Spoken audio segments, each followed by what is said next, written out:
이름 예수님, 오늘은 9월 15일 고통의 성모 마리아 기념일입니다.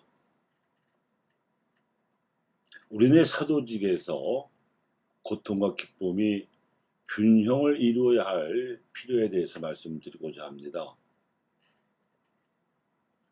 오늘이 고통의 성모 마리아 기념일인데 십자가를 짊어지시는 아드님을 지켜보시는 어머니의 마음도 고통스러울 것이기에 교회는 성십자가 현양축일 바로 다음 날인 오늘 어머니의 고통도 기억합니다.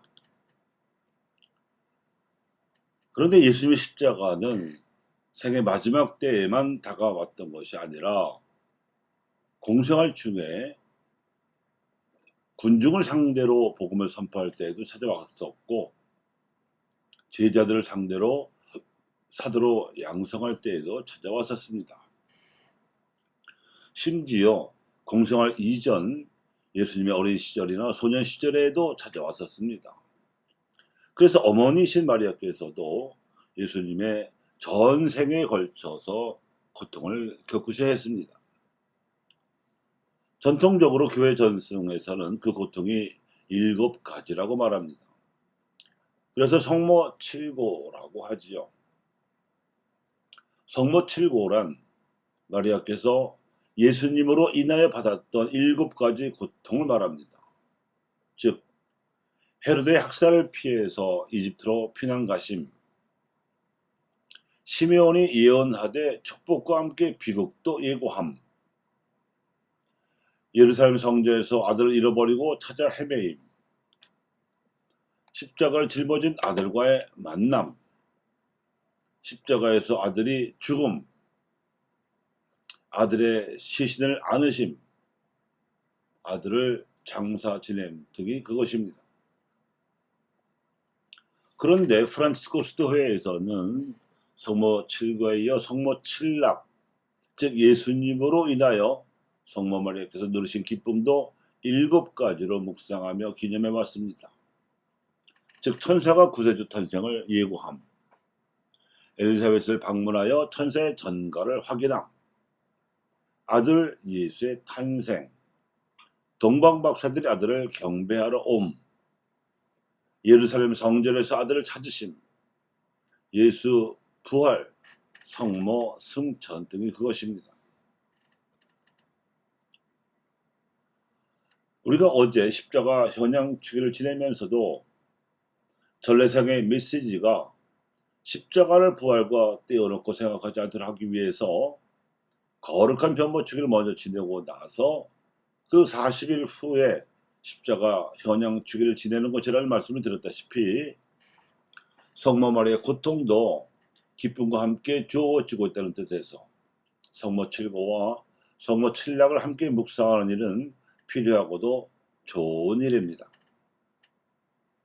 이와 마찬가지로 우리가 행하는 사도직 활동에 있어서도 불가피한 고통을 그리스도와 일치하여 받아들이되, 이에 더불어 십자가의 그리스도하고만 일치하려 하지 말고 부활하신 그리스도와도 일치하려 노력할 필요가 있습니다. 그것은 구체적으로 보자면 부활하신 그분의 눈으로 우리의 사도직을 바라보라는 뜻입니다. 예수님께서도 공생활 중에 고통도 기쁨도 함께 겪으셨습니다. 밤낮 없이 찾아오는 군중 때문에 바쁘고 힘드셨지만 그들이 하나님 나라의 참된 행복을 듣는 기쁨을 맛보시기도 했습니다. 눈먼 사람이 보고 귀 머거리가 듣고 벙어리가 말을 하며 앉은 베이가 걷고 죽었던 사람의 되살아나기도 하는 기적도 더할 나위 없는 기쁨이었을 터입니다. 마귀 들려 사람 구실도 하지 못하던 사람이 마귀로부터 해방되어 자유를 되찾아가는 모습을 보는 기적도 빼놓을 수 없는 기쁨이었을 겁니다. 이런 복음 선포 현장을 목격하면서 군중 가운데 일부라도 하나님께 향한 믿음을 되찾게 되면, 특히 가난하고 보잘것없는 이들이 하나님께로 돌아오는 것을 그 어떤 일보다도 크게 기뻐하셨던 예수님이셨습니다. 우리네 사도직 활동에서도 균형이 필요합니다. 고통을 피해서도 안 되겠지만 기쁨을 놓쳐서도 안 되겠습니다. 고통도 정직하게 직면하되 기쁨도 슬기롭게 챙겨야 합니다. 왜냐하면 예수님께서도 이미 부활하신 신적 권능으로 다가오는 십자가를 짊어지셨듯이 우리도 부활의 기쁨으로만 십자가의 고통을 이겨낼 수 있기 때문입니다. 십자가 속에서 부활을 보는 눈으로 고통을 능가하는 기쁨으로 우리는 하나님을 만납니다. 그런데 문제는 이러한 균형 없이 마냥 고통스러운 지경에 놓여 있는 사람들이 있다는 데 있습니다. 희망 없이 고통에 내 동댕이 쳐져 있는 이들을 기억하고 이들과 연대하여 현재의 고통을 이겨낼 희망을 안겨주어야 합니다. 그것이 연대의 사랑, 사회적 애덕입니다. 그리하여 부활하신 예수님의 성령께서 우리를 이끄시도록 해야 합니다.